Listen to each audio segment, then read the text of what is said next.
To move or not to move? That is the question to answer today. Hi, my name is Koriwa. Thank you for stopping by. On this channel, I frequently post videos about the issue of moving to Ghana after having lived in the Western world. And because of that, most people reach out to me in confusion, not knowing which way to go. Should they move to Ghana or should they not? There is a lot of good touted about Ghana, but there are also a lot of negatives or challenges, if you will, often talked about in reference to living in Ghana. So which way is the right way to go? Some people have tried relocating to Ghana. They failed and moved right back. But others moved to Ghana and they succeeded beyond measure. So which choice is the right one? To move or not to move? Well, let me relate a true story of a Ghanaian couple who moved to Germany in the early 1970s and decided to move back to Ghana in the 80s after living in Germany for about 14 years. So this lovely couple moved to Germany for studies and had two beautiful children whilst living there. After his schooling and gaining some work experience, the husband decided he would move his family back to Ghana to give them a better life and also to use the skill that he had acquired in Germany to serve his country Ghana.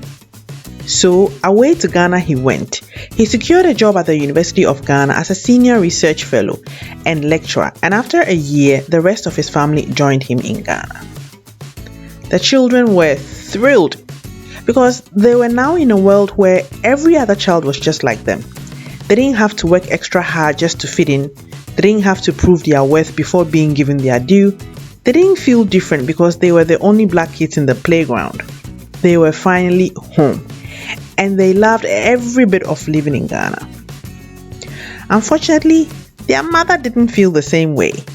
She was uncomfortable with her life in Ghana after having lived in Germany for 14 years. She felt life in Ghana didn't measure up to what she was used to living in Germany. Remember, this was in the late 1980s when not much was happening in Ghana.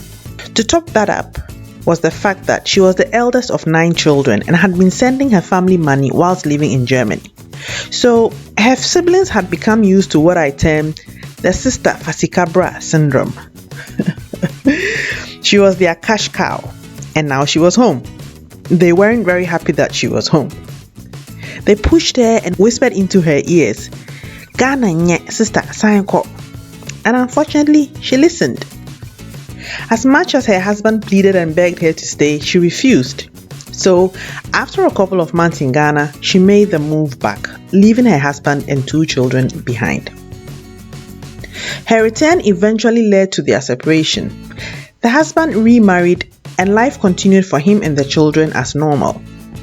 Life also continued as normal for the lady back in Germany. And with her newfound freedom, she was able to enjoy all the comforts the West had to offer, as well as continue to send all the money her siblings wanted. During the years that she remained their cash cow, that is, when she was still of use to them, they hailed her and literally licked her behind. My apologies for the gross description, but there's no other way that I can describe it. But as her siblings all grew and became independent one after the other, they had less use of her and began to see her as a nuisance each time she visited Ghana. These days, she hardly comes home for visits because her siblings whom she left Ghana for have no need and no time for her, and her children are off leading their own lives. The husband, on the other hand, went on to achieve many successes in Ghana. He rose through the ranks at the university and also had some businesses on the side along the way. But one of the biggest achievements that he is most proud of is setting up the first proper polio laboratory in Ghana in 1985 and heading a small team of scientists at the University of Ghana who went on to eradicate polio entirely from the whole of Ghana by 1996. They are both retired now, the husband in Ghana and the ex-wife still in Germany.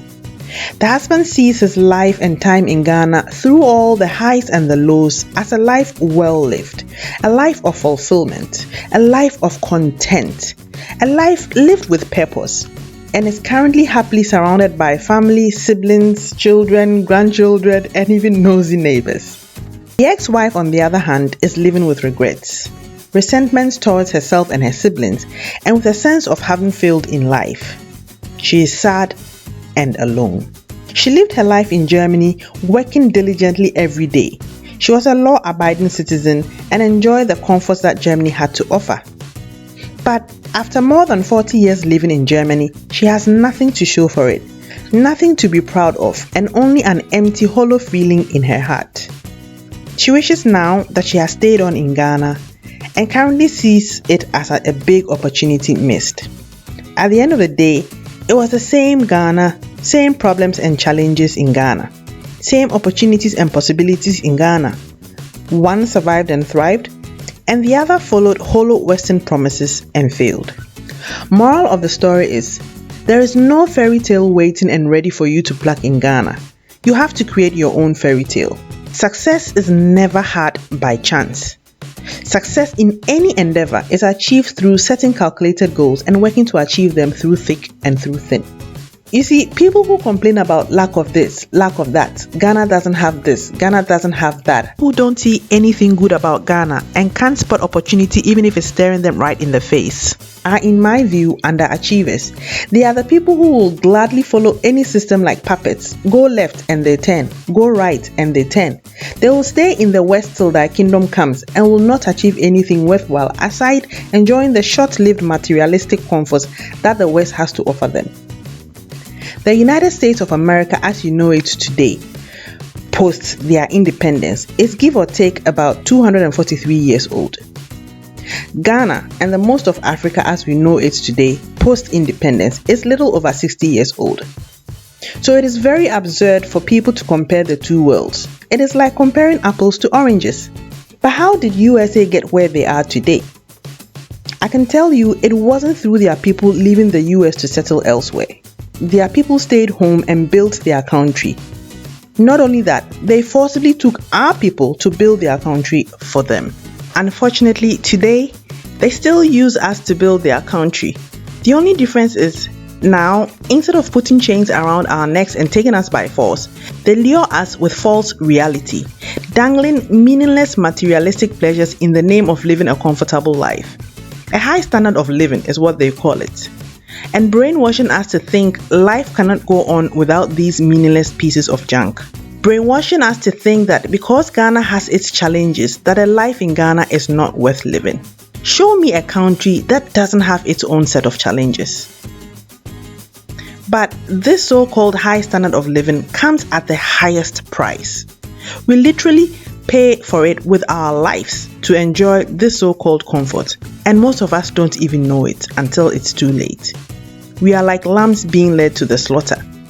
We pay with our lives because we slave away day in and day out, and our lives flash away right before our eyes, before it ever had a chance to even begin. When I hear people say, I'm living in the West because I want a better life for my children, it makes me cringe. Yes, literally cringe. Better life for your children. Do you even know what that means? You assume because you can deal with discrimination that your children should feel lucky because they have a big TV set.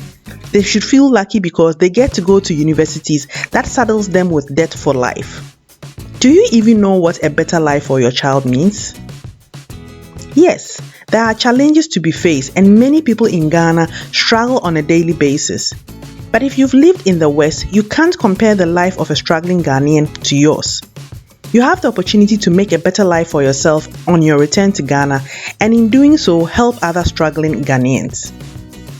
So, if you want my opinion on which choice to make, yes, it is imperative for you to return back to Ghana, be you Ghanaian born and bred, of Ghanaian descent, or from the diaspora. This is just my 2 cents. Return home to be the change which you seek in Ghana. If you want to see corruption as a thing of the past, then return to live a corrupt-free life. If you want to see people in Ghana be more ethical in their dealings with each other, then go and live an ethical life. Go and influence the change you wish to see in Ghana. 2. Go to Ghana to invest and build up your country. Whatever knowledge, skill, and money that you have gained by living in the West, take it home to help build Ghana. If you want, then you have no right to complain that Ghana is underdeveloped. There are so many opportunities in Ghana ripe for the picking. Whatever Ghana doesn't currently have is an opportunity for savvy business-minded people to produce and make money from. 3. Move to Ghana to rediscover yourself and your heritage. Explore what Ghana has to offer. Enjoy what Ghana has to give. Reclaim your home because it is your right. 4. Move to Ghana because the West was never made for you to succeed. You are just a puppet at the table waiting to be handed crumbs from the plate. And the earlier you wake up and realize this, the better it would be. Because believe me, you will wake up one day and realize this. But that one day may be too late. So wake up now and move to Ghana to build your own table. And lastly, move back to Ghana because it is the right thing to do. Good or bad, Ghana is home. It is yours to make better. If we want Ghana to move forward, then the onus is on us to make it better. No one is coming to make it better for us. Like I said, Rome wasn't built in a day, but building Rome started one day. Today is the day to push Ghana even further than it is. So, move back and contribute your quota just like the husband in the story did and help to eradicate polio in Ghana. So that at the end of your life, you can look back and proudly say that this was my contribution and hopefully die with a smile on your face. If you ask me, the question is not should we move to Ghana? The question is how do we move to Ghana? Unfortunately, in the streets of YouTube, these videos need to be kept sweet and short, so that question can't be answered here today. But if you've been thinking about a possible move to Ghana but are not sure how to execute such a move or where to start, I put together a Move to Ghana program that may be of benefit to you. So click on the link in the description box below to find out more. Thanks for watching. I'll catch you soon.